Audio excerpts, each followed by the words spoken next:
Okay, today we are looking at the subject of tapping into universal wisdom. And this is a suggestion from our friend Lasagna, who wanted me to address one of her favorite passages from Proverbs.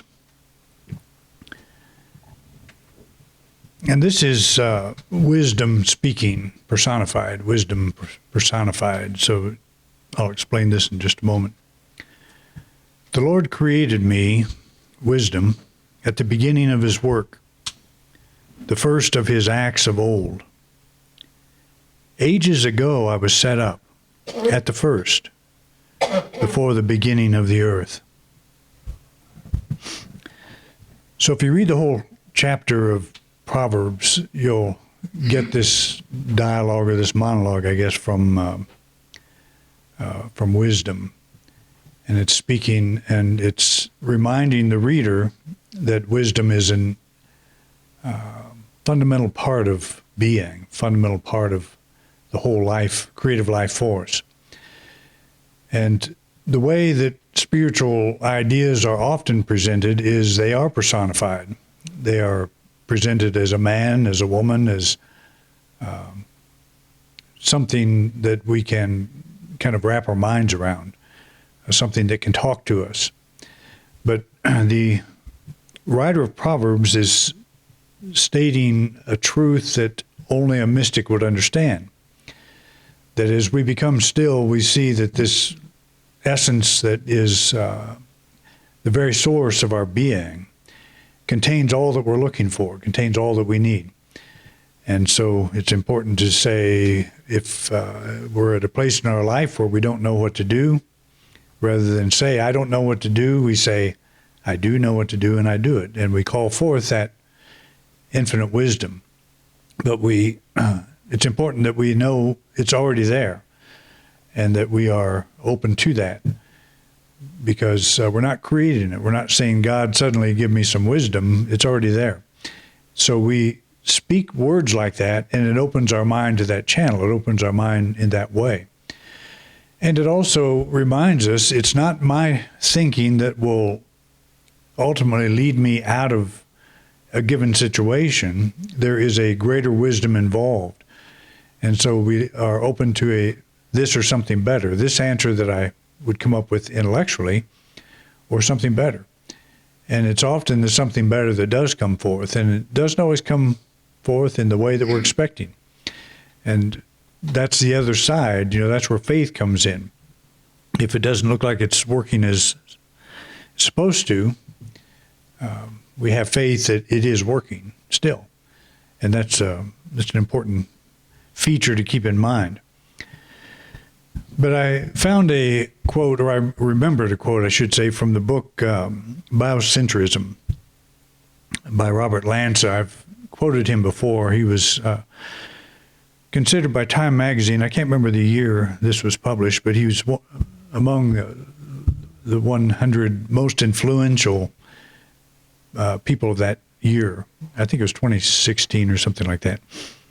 But he's best known for his pioneering work in stem cell research, but he's gotten into this idea of how consciousness and the body relate, and that's the biocentrism idea. And he's a person worth reading. He's a good writer in the sense that he's a scientist, but he is also one that can write in a way that we can understand, most of us lay people can understand. But he says attempts to explain the origin of the universe require an understanding of how the observer, us, play a role. There are over 200 physical parameters in the universe that could have any value, but happen to be exactly right for us to be here. And in the book, he describes some of these 200 values that if they are off just by a fraction of distance or time, or if things had not occurred exactly a certain way, that we wouldn't be here. We would not have a biosphere that would sustain our physical existence. And it's very convincing to read something like this and say, how could that just happen? We have 200 parameters that have to be exact. They have to be exactly as they are for us to exist. And I think wisdom, when I read something like this, I'm thinking there's something that knows what it's doing. And so we could go back to that Proverbs, and from the very beginning, this was set up. And it's like it's always there, but there is it appears that the universe is moving in a way that we would call evolutionary, but it is, not always set up where life like we are can exist. Everything has to be in, a certain way. And for that to happen, I can't help but think wisdom. It's just like if you're going to bake a cake and you get it all right, everything you put into it and the time you spend baking and, all the various aspects of doing that, you find that you come out with a good cake. And it's sort of like, that's why we're here. We're the good cake. I did a loaf of bread the other day. I like baking bread once in a while, and I don't know what I did wrong, but it was like a loaf of stone. It was like when you ask for a loaf, God doesn't give you a rock. Well, he made an exception this day, and so I have it on my nightstand as a concealed weapon now. So it's but sometimes things don't work out, and that particular thing didn't. But just the fact that we're here on this planet, we spend more time complaining about it, I think, than we do appreciating it. We spend more time worrying about how we're destroying it than we do acknowledging what works. There's more of it that works than doesn't.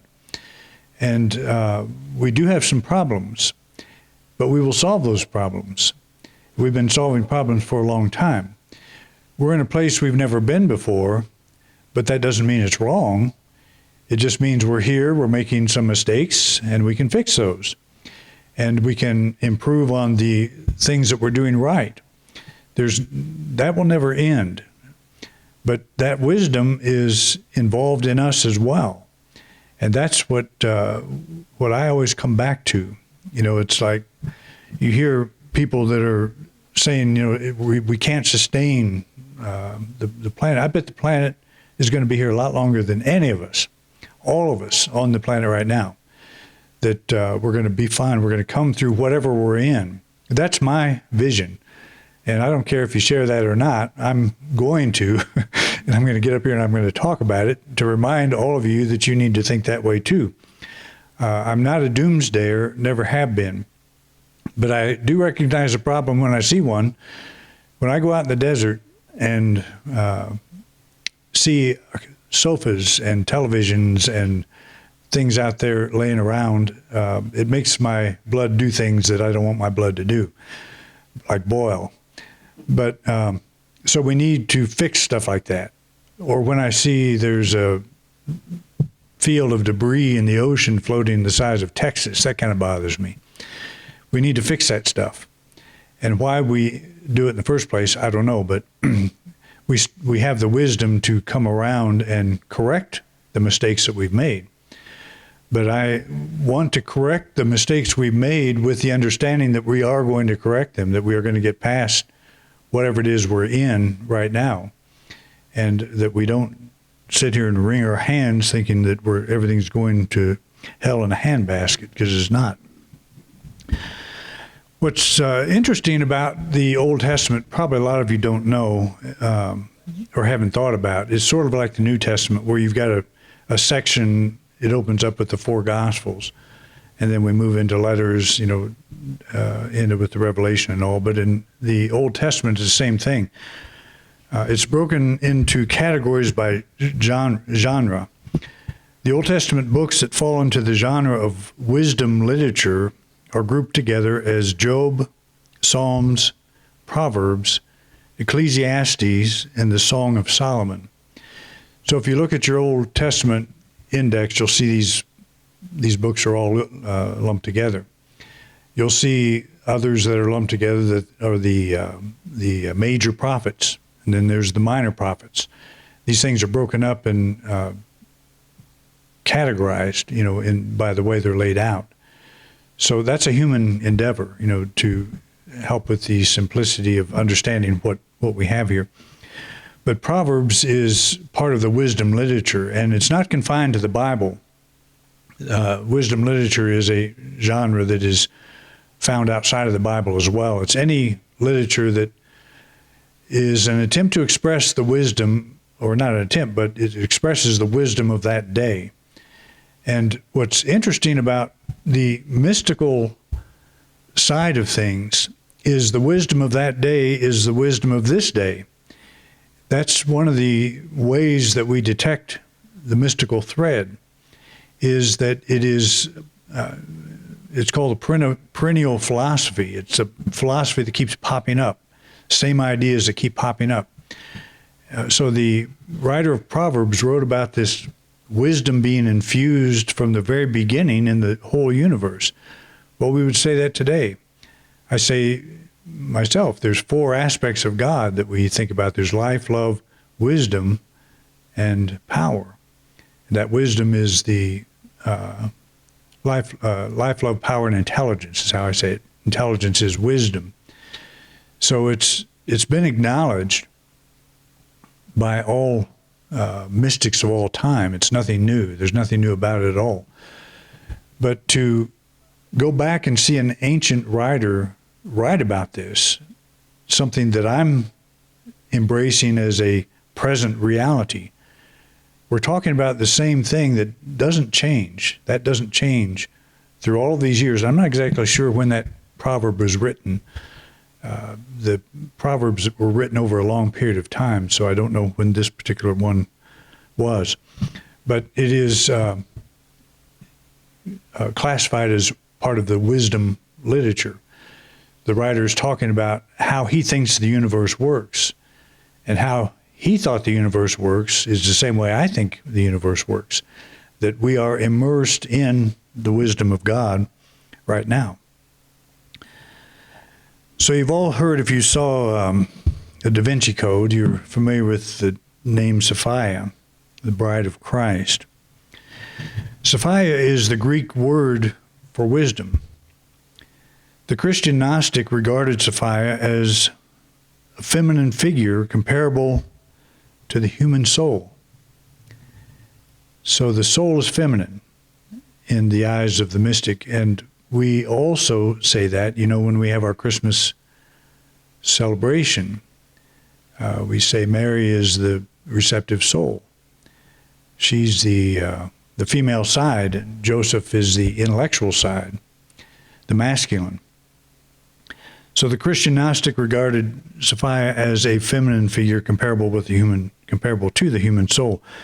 They considered Sophia the female twin of Jesus, the bride of Christ, the Holy Spirit of the Trinity, and a direct emanation of the Godhead.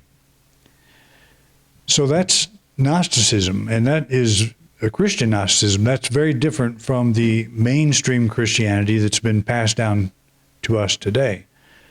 Jesus had no twin, had no bride, although Thomas is considered the twin of the Lord. There's a lot of confusing signals that have come down to us, but there's no association at all with Jesus, even with having a relationship with a female. Although he was followed by females, and the rumor is that he and Mary Magdalene had something going on. And I think it's very possible.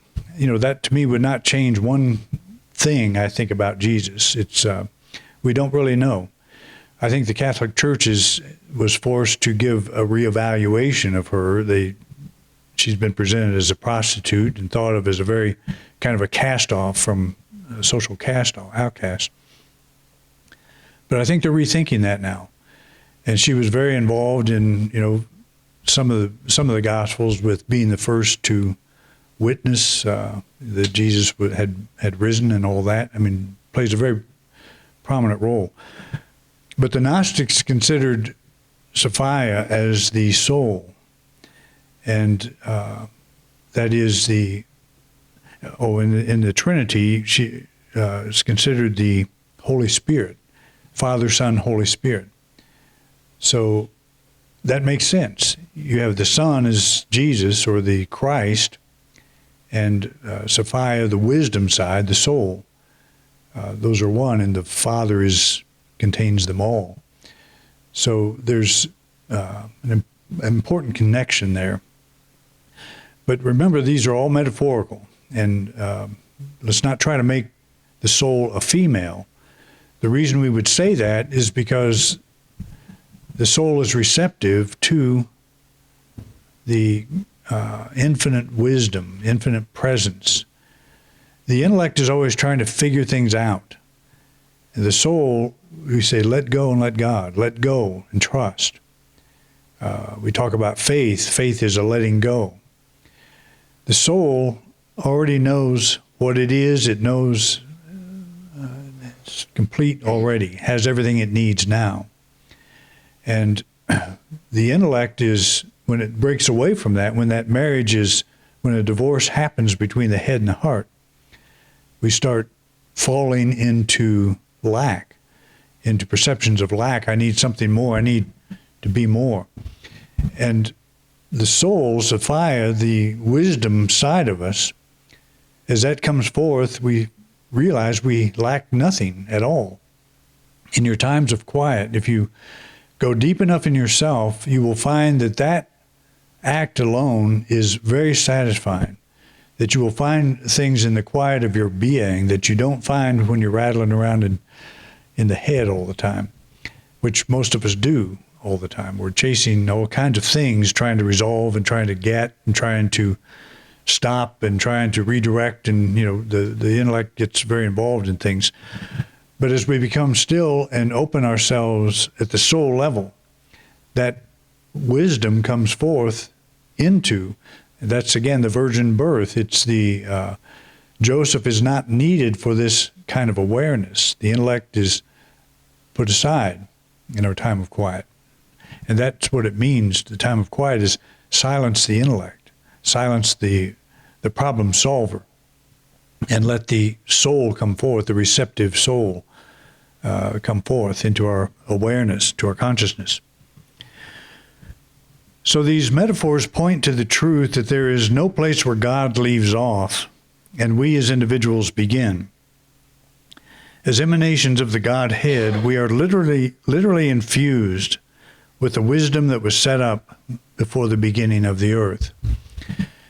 And again, if we go back to Robert Lance's 200 elements that are in perfect place, perfect harmony right now, and always have been for us to be here. The problem was already solved. We don't have to solve it. Our work is to just be aware of that, to let the soul reveal itself to us, let the soul shine forth. There's nothing that I lack. And anytime you feel you're in a situation where you're not enough, I talked about this a couple of weeks ago, if you will allow yourself to be still, to lay aside all of that negative reaction to some thing that's going on in your life, you'll find that a sense of power, or not a sense of power, but real power, begins to come forward. And you will be in the same situation, but you will feel differently. You'll have a different feeling about it. And I have said before, how do I know when my prayer is answered? You know by how you feel. When you feel everything's okay, even though nothing's changed, your prayer is answered. It's only a matter of time before this works out in a way that this or something better. And so that's it's an attitude that we have that so often we go through life thinking we're not enough, we don't have enough, don't know how to solve this problem, and we're just confronted with things all the time that would make us believe we're something less than we really are. And that's the power of the spiritual domain. The writer of the proverb would say exactly what I'm saying right now. We would share exactly the same idea. The wisdom that you think you lack is already infused in you. You are an emanation of that wisdom. Your soul is that place of expression of God, where God expresses as you, as your individualized self. I've always liked this statement from Emerson. There is a guidance for each of us, and by lowly listening, we shall hear the right word. Place yourself in the middle of the stream of power and wisdom which flows into you as life. Place yourself in the full center of that flood. Then you are without effort impelled to truth, to right and perfect contentment. If we could just remember this while we're going through a time of uncertainty. And that's one thing I think I learned in our time of when we lost our son, is a situation like that takes you down, it takes the ego down to nothing, where the ego is no longer involved. It's not part of the process, because this is beyond anything the ego can handle. And so when you get to a place like that, then you begin to become aware of the soul. You become aware of something at a much deeper level. And that is, a very important place to be. It's not something we learn, it's something we remember. And I think that's where the head gets in the way, is we think, I don't know enough. I don't know how to handle this. I don't know how to get through this. But something in us does know. It always knows.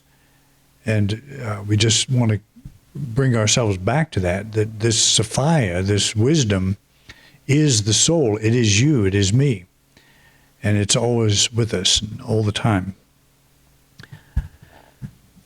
Wisdom is that which is in alignment with the natural way things work. What Emerson calls lowly listening is intuitive or soul-based knowing. It is the harmony demonstrated through the natural world, through the birds of the air and the lilies of the field, whose needs are met and who live in perfect peace with their environment. And I've talked about that many times. It's one of my favorite passages when Jesus talks about, just consider these wild creatures, these plants, these animals, how they don't toil or spin. They don't worry about what they shall wear and what they'll eat or drink or any of that stuff. That there's a natural way that they know how to bring about these things. And he says that if it's true of animals, if it's true of the grass of the field, the lilies of the field, the birds of the air, surely it's true of us, which we are greater expressions, greater intelligence, greater wisdom. And it is, it's a reminder of what we already know at the deepest level.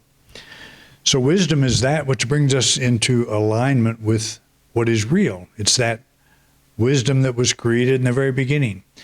And when we say created, when the proverb writer says created, wisdom was never created. It just is a part of being. It is one aspect of being. I can't imagine God being created. So God is this wisdom. It's a literary way to speak. It's a literary way to communicate a very complex idea. But the idea is very simple when we get it. The wisdom of God is me expressing. And that's, we call that oneness. It's that awareness. And that oneness is a word. It's a fad word sometimes. We all declare it all the time, oneness. But there's never been a place where, there is never a place where God leaves off and we begin. It's one. We're one. We're expressions of that. The only place that occurs is in our thinking. And it doesn't really occur there. That's an illusion. We can think the illusion of separation, but we cannot think a reality of separation. It's a concept. It's not a reality. Oneness is the reality. So we tap into universal wisdom by seeing ourselves as an emanation of the Godhead. In moments of quiet withdrawal from the world, we envision the wisdom of God radiating from the center that is our soul to the circumference that is our life. This simple, heartfelt act opens the natural channel for the light of truth to shine in and through us. Okay. That's just an affirmation, a way to affirm this, to remind ourselves of this truth. So the ancient writer of Proverbs was saying nothing new and nothing old. It's just changeless reality, that this wisdom that was created from the beginning is with us today just as much. That's the nature of the universe that we live in. Thank you for watching this week's program. If you enjoyed this video, please share it with others.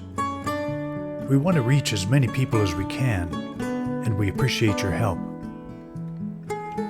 If you'd like to help support this ministry, just click the donate card at the top right-hand corner of your screen. Your financial support means a lot to us. We have many subjects in our video lineup, so feel free to take a look. If there's a topic you don't see and would like me to address, just put it in the comment section. I'd love to know what's on your mind. To subscribe to this channel, simply click our logo. Thanks again for your interest in independent unity, and have a wonderful week.